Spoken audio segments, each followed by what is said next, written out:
فرنسا في حالة طوارئ. هكذا كان عنوان دراسة نشرتها الجريدة الإلكترونية كونتربوان، والتي كشفت عن وضع مالي يعد الأسوأ شهدته فرنسا منذ 50 عاما. تزايد الديون الخارجية وارتفاع تكلفتها بشكل غير مسبوق في ظل تفاقم نفقات الدولة وتنامي العجز العام. وقد سلطت هذه المساهمة لكلود سيكارد الضوء على خفايا الواقع الاقتصادي الفرنسي، محملا المسؤولية للقادة الفرنسيين عن هذا الوضع الذي وصفه بالخطير للغاية، والذي يتميز بضرائب قياسية تخنق الاقتصاد.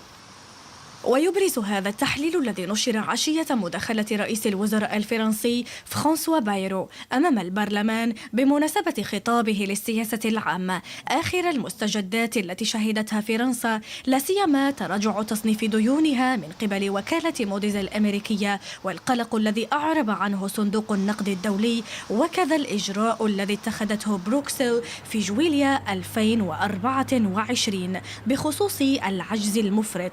بالأرقام نتحدث، معطيات صادمة حول الأزمة التي تعاني منها فرنسا.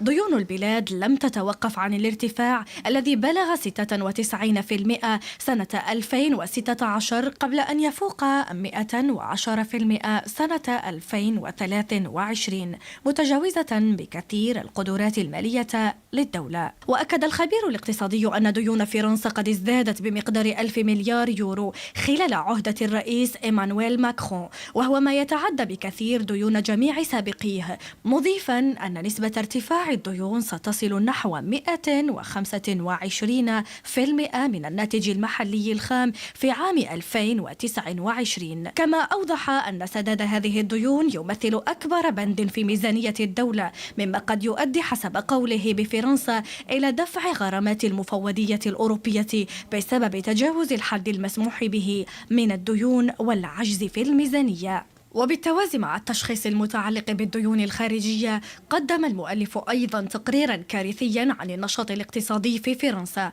مشيرا بشكل خاص إلى تدهور القطاع الصناعي الذي لا يسهم إلا بنسبة 10% فقط في تكوين الناتج المحلي الخام، بينما تصل هذه النسبة إلى 24% في ألمانيا. واستطرد يقول إن فرنسا هي اليوم الدولة الأكثر تدهورا في مجال الصناعة بأوروبا.